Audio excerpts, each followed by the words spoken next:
Ndabasuhuje inshuti Rate kandi volume mukunze 0%. gukurikira Ndayisaba Epimac TV, mbahaye ikaze uyu mwanya kugira ngo twongere tuganire kandi duhuze ibitekerezo.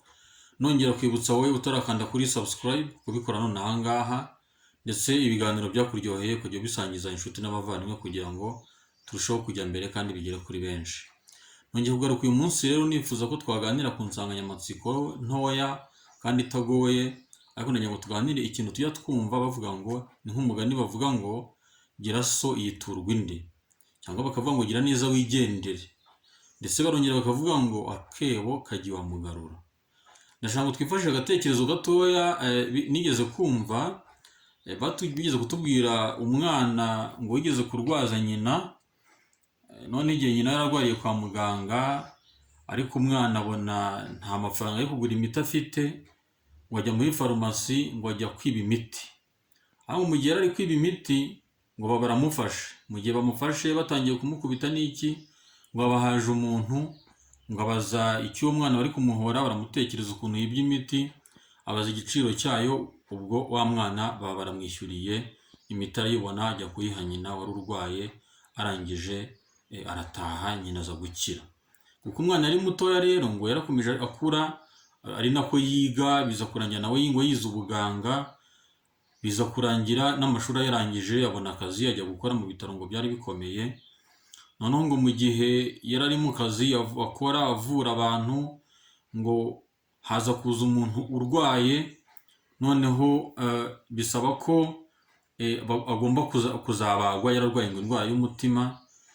Igihe bari bagiye kumukorera operasiyo, uwagomba kuyimukorera ni wa muganga wari warabaye mukuru, wa mwana wakuze ari umuganga, kandi ubwo wa wundi wari urwaye we ntiyibukaga wa mwana yagiriye neza. Ubwo ajya kumubaga, arangije kumubaga, yagiye operasiyo irangiye, aba mu bitaro. Mu gihe cyo kuba mu bitaro aza gukira, noneho bamutegeka kujya kwishyura. Nyine igihe cyo kujya kwishyura kigeze, bamukubita fagitire, asanga fagitire ni ndende mu by'ukuri atabasha kuyigondera. Ubwo niko kujya kwibaza ati se amafaranga ndayakura he n'iki? Ubwo wa muganga ahita amubwira ati humura, fagitire narayikwishyuriye, ahubwo itahire uba amahoro. Ubwo aramubwira ati se wayinyishyuriye gute, mu buhe buryo koko, aya mafaranga ko ari menshi, ko ntawe tuziranye, bimeze bite? Aramubwira ati ntabwo nyibuka, ariko ngenda kwibuka, ati nyumva ko kera ndi mutoya wigeze kungirira neza, ati niyo mpamvu nanjye mbigukoreye, ati nishyuraga ya neza wigeze kungirira. Umugabo arishima biramurenga, atahwa n'ibyishimo rwose, atashima Imana. Aka gatekerezo kacu nakarangiriye. Aka gatekerezo nkifashishije kugira ngo mbagaragarize uburyo kugira neza ntako bisa.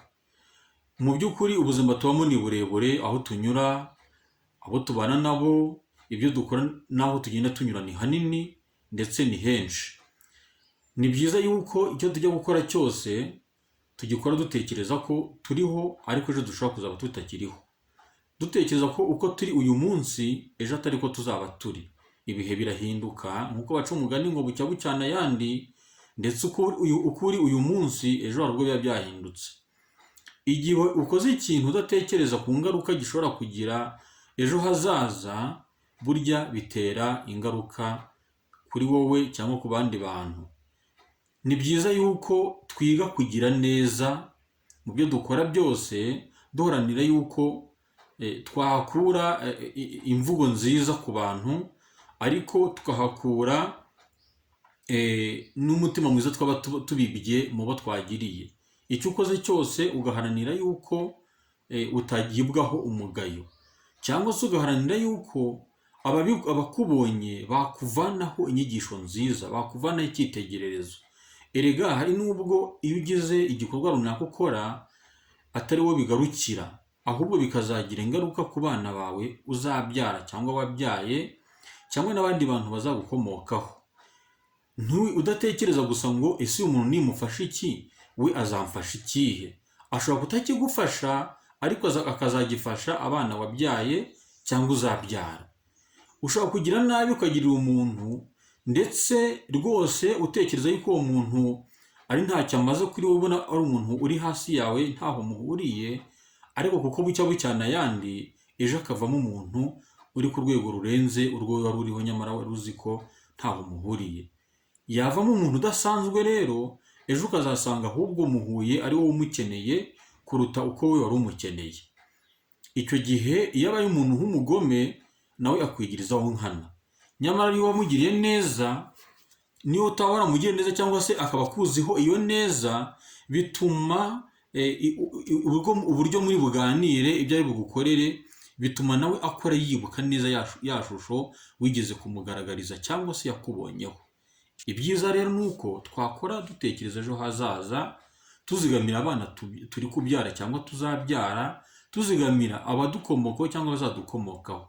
Ni byiza yuko aho twatambuka hose tubasiga isura nziza, kugira ngo twe kugibwaho umugayo, kuko hari ubwo bitatugiraho ingaruka nkatwe bwite, ariko bikazagira ingaruka kandi zitari nziza ku bana cyangwa se n'imiryango yacu muri rusange ndetse n'inshuti zacu.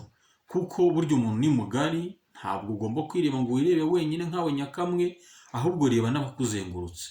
Urebe ibyo ukora niba nta mugayo bigushyirishaho, urebe n'ibyo ukora bitazagira ingaruka ku bana bawe uzabyara.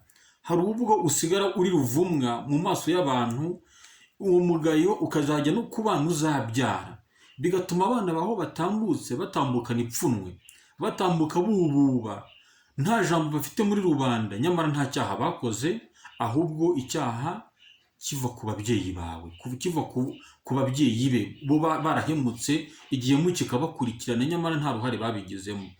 Ni byiza rero yuko uyu munsi none tugezemo, uko iminsi igenda yicuma, imyaka ivaho indi itaha, tugenda twisubiramo tukitekereza, ese ibyo dukora, uko twitwara, ingaruka bitugiraho ni ingaruka zituma ejo hacu hazaba heza? Ese ni ingaruka zizatuma abadukomokaho bazabaho batububa, bagira ijambo, bakagira ijambo n'ijambo muri rubanda, bakavuga rikumvikana, badafite ipfunwe ryo kugenda bavuga ngo papa, mama, sogokuru yitwaye gutya none byangizeho ingaruka?